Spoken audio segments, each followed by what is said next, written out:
In today's video, we're going to be diving into the upcoming pattern, of course, like always, and we are going to be taking a look at a really intense amount of rainfall, thunderstorms, and even some severe weather in the eastern states here, primarily over the next 4, 5, 6 days. There is signs of rainfall after that point, of course, but a lot of this is happening in the short to medium range.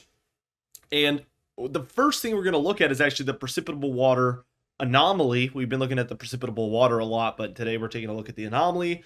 And we're going to be able to see, compared to average this time of year, how much moisture is in the atmosphere. And it's going to be pretty crazy. So let's take a look at it. And we're starting off, obviously, today on Saturday, May 10th.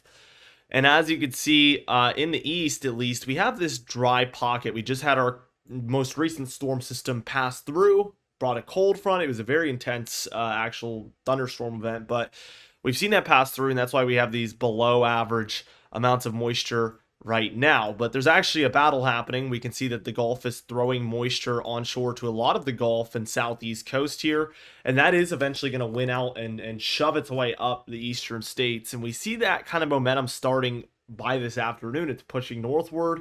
A lot of that dryness is subsiding, and what we see is a just free flow of moisture up this southeast corridor by tomorrow morning on Sunday the 11th.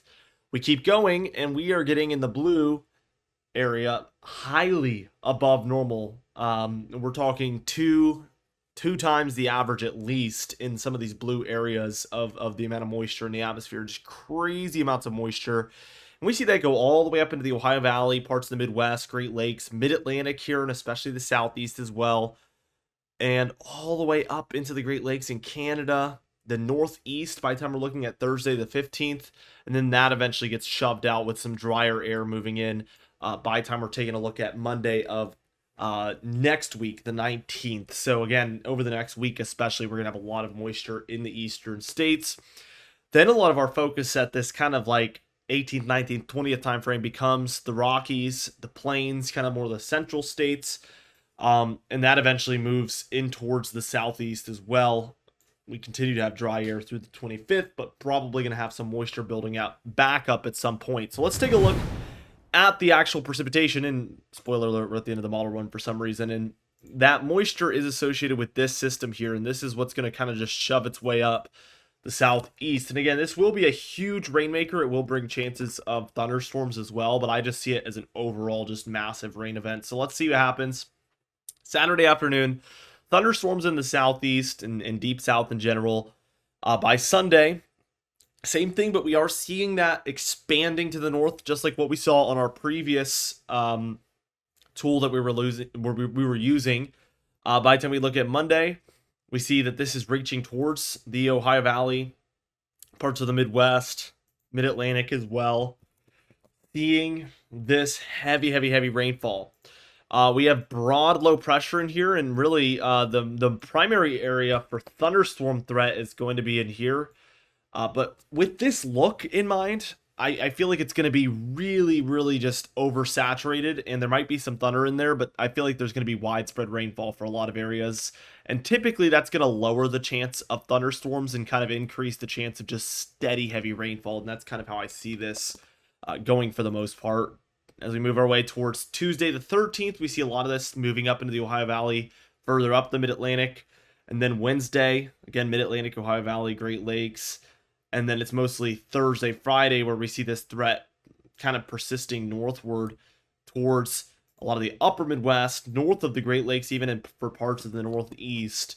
Again, Friday the 16th, as we keep going. Saturday the 17th, we have some stronger low pressure up here in eastern Canada and a dragging cold front. And this might even bring even more rainfall to a lot of the eastern states, as we have thunderstorms all along this line from Louisiana all the way up into Canada, past New York, and everywhere in between. And this is probably going to continue its way eastward. Yeah, here we are, 8 p.m. on Saturday the 17th, and we see that reaching towards the coast, eventually moving out. We see another storm system trying to build in this area, and we have a cold front, kind of warm front dynamic here. It's a little messy and not very organized, but I'm sure there will be a severe weather threat within there. It's 10 days out, so take it with a grain of salt, and that precipitation does move eastward. And really, right at the end of the model run here, the 25th, it looks like we're about to have another breakout storm somewhere across the central or northern plains that'll probably bring our next severe weather threat in the long range there. So activity does slow down for a minute, but it does look like it's recharging right here and getting ready to explode again, essentially.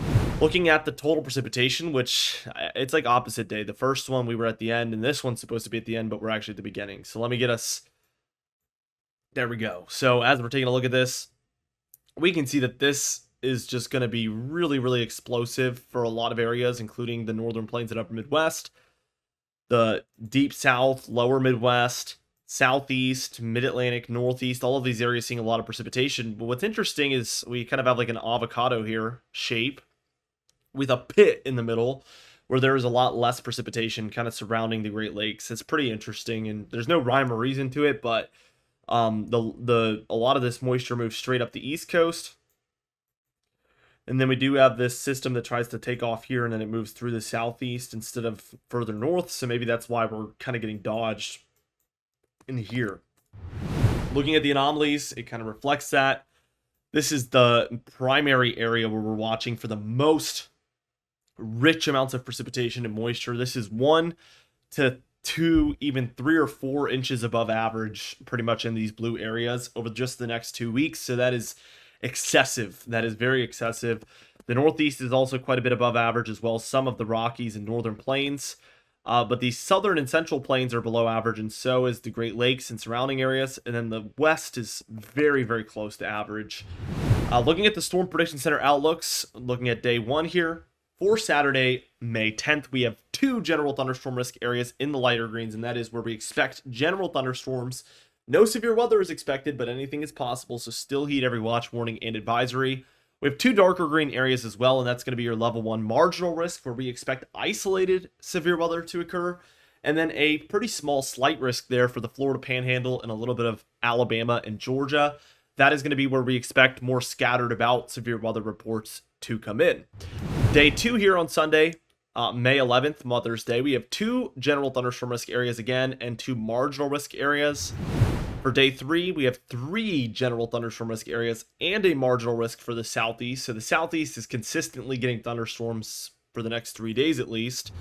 And then we have a day 6 extended day outlook. It's been a while since we've had an extended day outlook. And this one's going to be for the upper Midwest and portions of the Great Lakes for Thursday on May 15th. And this roughly translates to a slight risk or above for these areas. So it should be a at least pretty active severe weather day on Thursday the 15th, 5 days from now.